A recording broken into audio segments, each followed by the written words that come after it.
Good morning, good afternoon, good evening, everybody. This is Jason Noble and Jason Whitehead with another episode of the Jason's Take On podcast series, or maybe the two Jasons. We are having a think about naming, branding, and some other big changes. So stick with us on this. We may see some really cool stuff coming that we're starting to think about. This episode, we're going to talk about something that is super important, not just to customer success, but to the wider business.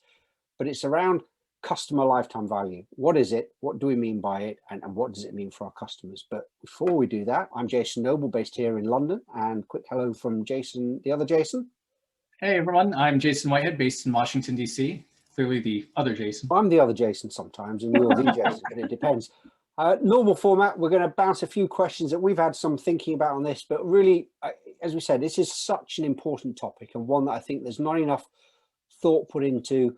A lot of organizations struggle with this. Where's the responsibility for it? What does it mean? How do we go about this big change that we're doing as part of generating value for our customers? As normal, this is a conversation with the two of us. There is no guest this time. I think we've had a lot of guests recently, but it's just myself and Jason today. But we always like one of our bold challenge questions. And the one today for all of our listeners is, what bold actions can you take to dramatically increase the lifetime value of the relationship for you and your customers? So have a think about that.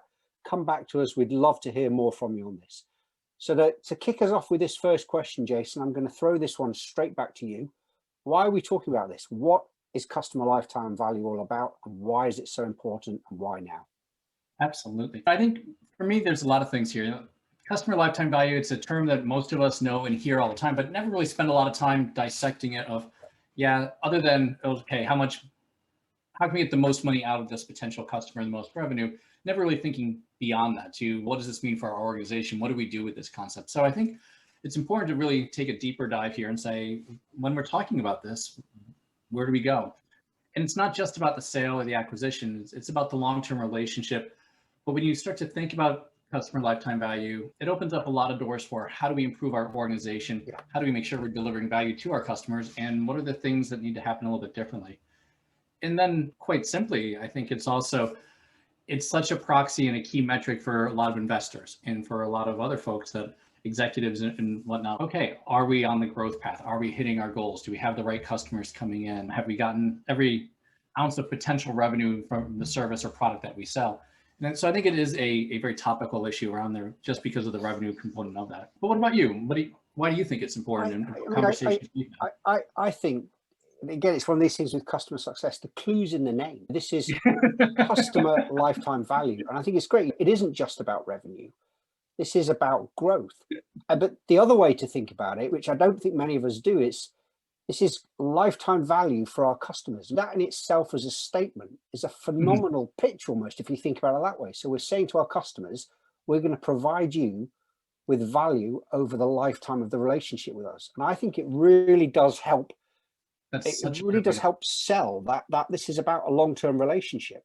It's not the way it's intended, but from a customer point of view, if you talk about lifetime value, this is about delivering value to our customers throughout all of the lifetime with us. And I think that's really key. And the other, you touched on it earlier on, but this is a big number for our investors, absolutely, for the markets, for analysts, but also for our teams and our leadership. We want to know that we're driving this growth. So ultimately, it's a big number for our customers as well. They want to be able to see that they're getting growth and growing value from us.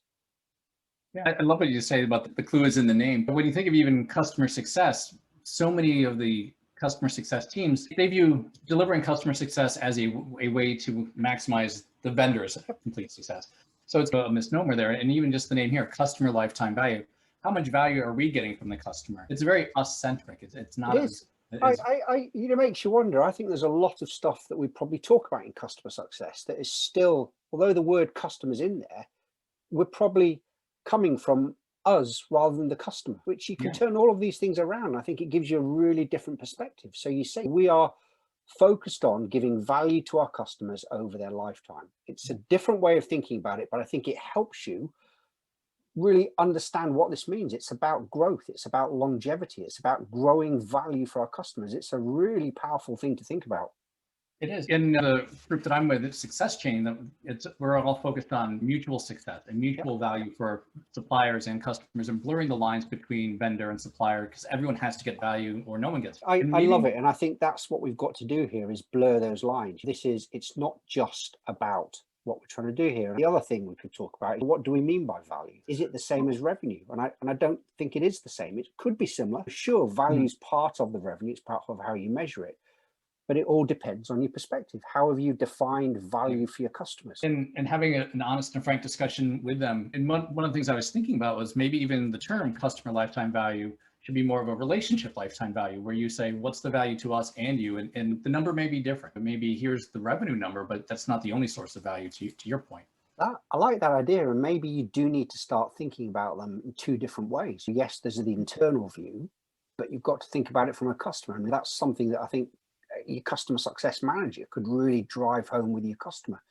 This is what we think our value for you is. This is what the lifetime value for you is, and help the customer achieve that. And I think if you can have a target around growth and value for a customer, it helps the customer drive that themselves. Go, oh, how do we hit these targets? Yeah, and can you imagine having a QBR and EBR with a customer where you mention, here's the relationship lifetime value, here's how we're estimating the value that you get, and how do you see this, and here's the value that we've gotten from this, revenue and otherwise. And that's a very different conversation. It's huge, that as well, because it's all about transparency, and this is a two-way thing. And your customers want to know that this is a partnership. It's not just them. This is about how we all get value from this. And the more successful our customers are, goes back to the whole ethos of customer success. It's about all of our success. And that would be interesting as an internal executive and a vendor, if you were managing not to customer lifetime value, that revenue coming in, but managing and tracking, how are we seeing the growth and the value we've created for our customers? And is that sufficient to beat our competition? Is it sufficient against our internal goals for value we create for our customer? I think that'd be really interesting. I think it's interesting because, again, it goes back to that, how do you measure the value? The kind of de facto thing is how much the customer's paying us this year, how much we're going to forecast them paying next year. So if we look at how do we forecast lifetime value, a lot of the focus is still around revenue, but it doesn't have to be. There's other things there as well. Like, what else would you say needs to be there? I think there are things that you can start to look at around things other than revenue. You can look at advocacy, what case studies are customers doing, white papers, referrals, recommendations. There's huge value to that. They have a relationship to revenue, but it's not direct necessarily. I think you can also look at how the stability of revenue forecasts. So that's really important. Huge.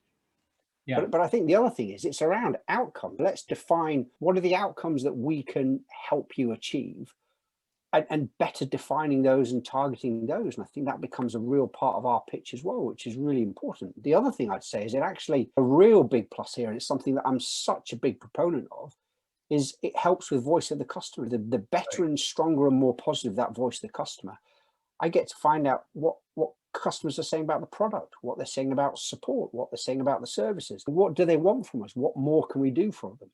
As well as what are the gaps they're seeing? So that really, there's value in understanding that feedback. Any other things that you'd add there? No, I really like what you said about the stability and forecastability of revenue, because I know there's a lot of organizations. I'm having a good year, I'm having a bad year. Am I having enough? Can I forecast that I will have a good enough year next year to make this investment in staff, in development, in new technology, new tools, in a new office, whatever it needs to be? That there are probably a lot of organizations out there that if they had a certain amount of their customers that were in a longer term relationship that they could really count on, they might even forego trying to maximize the revenue and make that trade-off. And I think that can be huge, especially for growing companies and ones that see a lot of competition. What can I count on? Because that really enables some more planning, strategic investments in a lot of ways. I think it also makes everybody think about the idea of value a lot more. It doesn't always mean revenue. What else do we need to consider about value? How are we driving this value for our customers? Absolutely.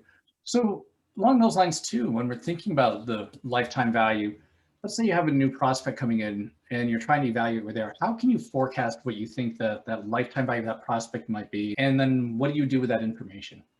I think there's lots of ways you can do this, Jason. I think for me, you've obviously got to look at the initial sales value and the forecast from our sales team, and then also start looking at expected renewal rates, expected renewal values. But the key thing is, what other opportunities are we expecting to be able to drive with that customer and what other value. So it isn't just about renewing in year 2 and adding that on. It's really looking at what can we do around growth? How do we expand? How do we provide more services, more value? How do we grow the value of the partnership? And I think that's super, super important to do. It's not just about forecasting the renewals, and that can be really difficult to do. I think what you've got to do is look at past customer profiles, look at different customer segments, different cohorts. You can get some ideas from that. Ultimately, it's all data, it's statistics that can help us drive these forecasts, but it can help improve the accuracy of those forecasts. I think the better your data is, and the more data you've got, the better your models and algorithms can be around your forecasting. I think it's something that absolutely grows with time. But to start with, your first few customers, it really could be finger in the air.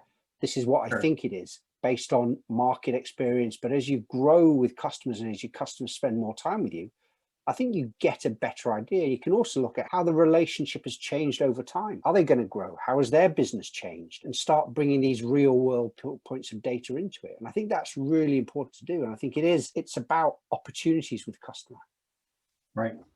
Yeah, I think I was going to say, what about the other side of value is that the kind of cost side to us. So what about things like customer acquisition costs, CAC as we call it, which is a wonderful term, and things like cost to serve? What about those? Yeah, I think just looking at lifetime value, if you only think of it as revenue, you really do ignore the cost equation, because ultimately I think this is a lot around growth and profitability for a lot of organizations, and being able to forecast what types of prospects do I think will frankly just take more of my time to serve them.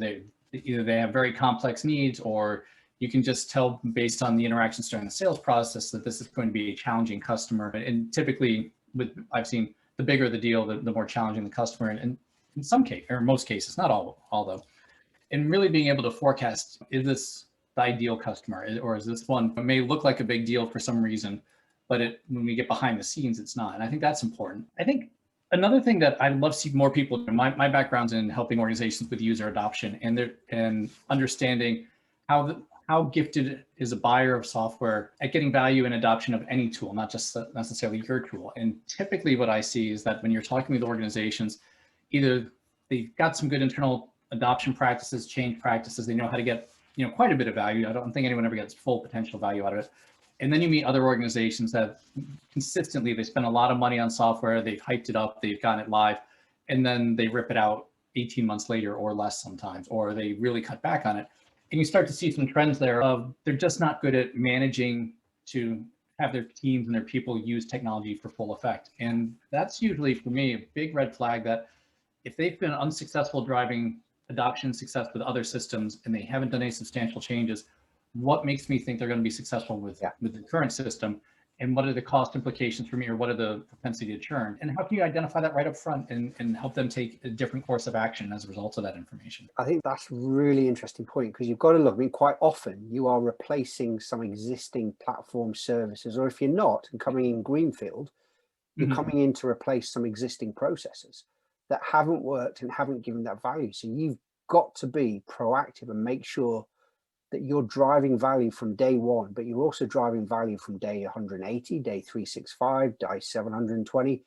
You've got to make sure that you're continually driving value to make sure that customer lifetime value is there. Because if you forget about that piece, and that, as you said, adoption is super important, but once they've adopted it, you can't just walk away.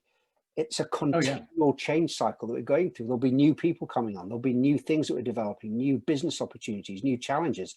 How do you continue to do that? And I think, again, it goes to, this isn't just about a one-year sale. This is about lifetime. And you've got to realize that it requires more from us as well. This isn't just the customer, but we've got to keep driving this to keep driving the value for them. One of the things I used to talk about too, when it was early days in the SaaS world, is this transition from perpetual use on-prem to SaaS has really changed the learning curve into a learning treadmill. And I think with the way software changes so quickly today, and new companies come in and come out so quickly, you're on a constant both learning treadmill and a change treadmill that you've got to keep up. How have I never, Jace, I've known you for over 2.5 years now, and you've never said that before. I've never heard that. That's awesome. You're so right. That's the only way to think about it. It's a treadmill that never stops as well. Oh, that's why people should keep coming back to the podcast, because there's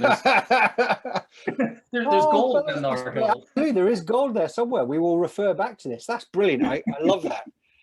We talked of the idea of things other than revenue before, but how do you extend the lifetime of a customer? How do you make sure that value is long term, that lifetime is long term, and it's not just one or two? And I guess the question then is, whose job is it to extend it? Whose job is it to grow this? And who needs to keep close to the customer lifetime value? All big challenges I think a lot of groups have. And I think part of it too is, do you also want to, if you have a negative lifetime value, how do you identify that quickly and then make the decision to, remove those customers or encourage them out if necessary? Because not every customer will be profitable, or not every customer will be profitable in the short term, but maybe in the long term or those strategic ones.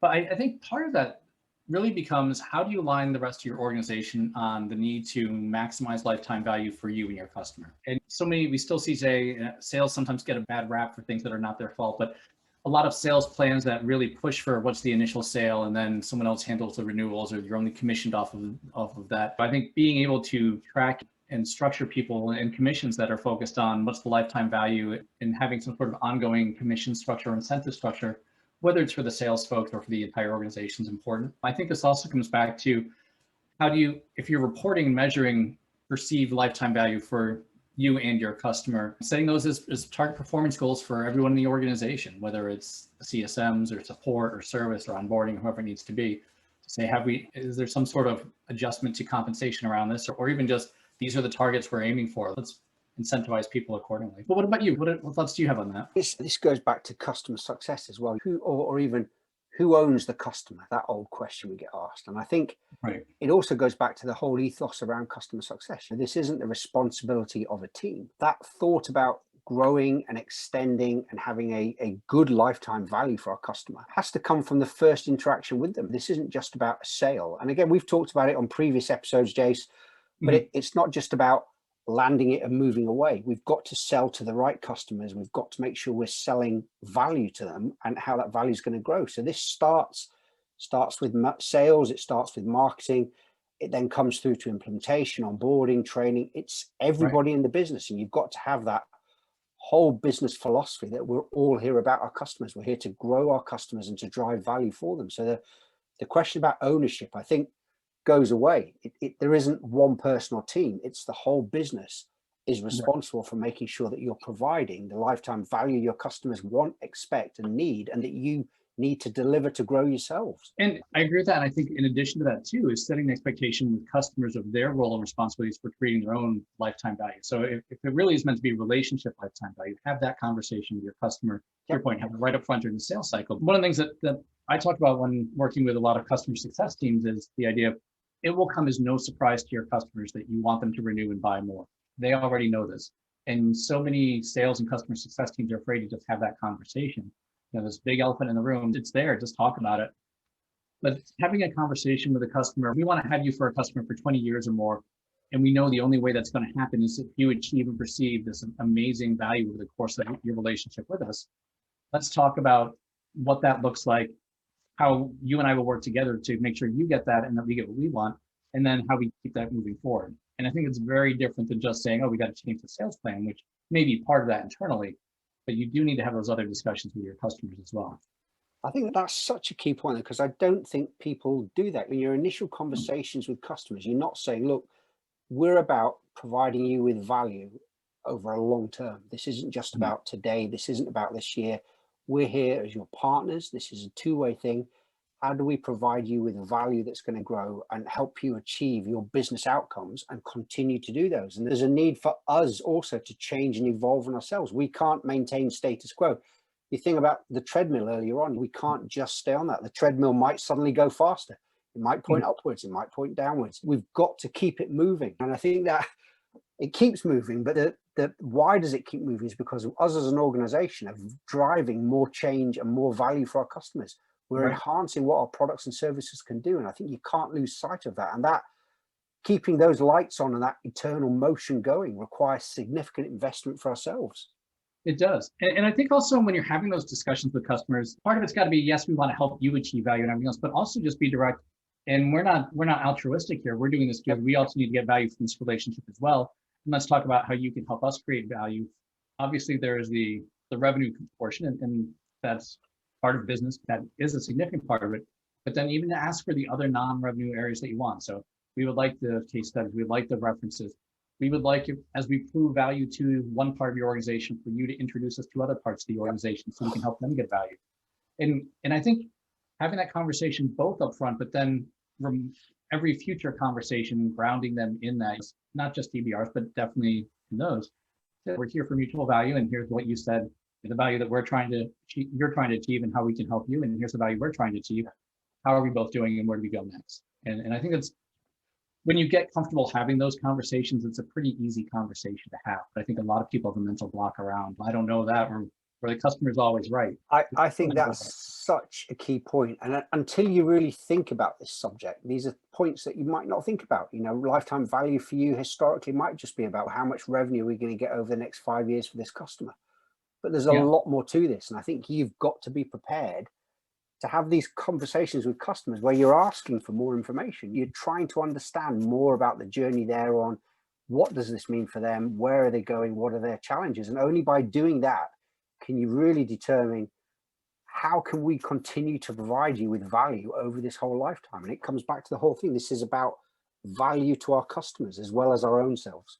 Yeah, in those value conversations. I was recently presenting with a client group of CSMs and sharing with them some things. And one of the things that always comes out is how many CSMs are just nervous around these conversations or uncomfortable with them and things like that. And from my perspective is once you get comfortable having a direct conversation, you'll never have another uncomfortable conversation.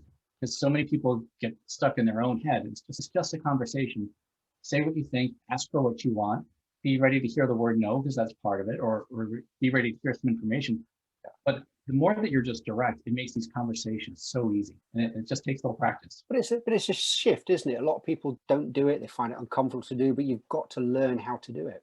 Yep. When I found early in my career, I was nervous around things like that as well, and in certain conversations I would be nervous, and even parts of your personal life at times you're nervous. And consistently, and I was bashed over the head with this a few times, and that really helped was avoiding the conversation, and the longer it takes until you have the conversation, that warm up to it, knowing that it's coming, is always worse than conversation. Yep. And then when you get over that mindset, I'm just going to say it, because I say it now or I say it for 3 weeks from now, I'm going to save the 3 weeks of stress, and then I will get the information I need to deal with it accordingly. Throw it out there. This, I think, is a whole conversation, another podcast in itself. But Absolutely. It's that fear of pushing yourself forward. Yeah, and fear of engaging customers differently. Maybe that's what we'll do for the next one, is how to engage customers. Well, this has been, I think we've come to the end there, but this has been a really cool conversation. Just to recap as to the bold question, the bold challenge question at the beginning, what bold actions can you take to dramatically increase the lifetime value of the relationship for you and your customer? So hope you found that useful. Have a think about it. If there's anything that you want more info on, if there's any questions you've got, if any of this you think, well, actually, these guys don't know what they're talking about, let us know. This is all about a dialogue. We're really keen to have this, and also to make sure that we're giving you value as well. So thank you very much, everyone. And thank you from me over here in London. And thank you from me over here in Washington, D.C. Have a great day.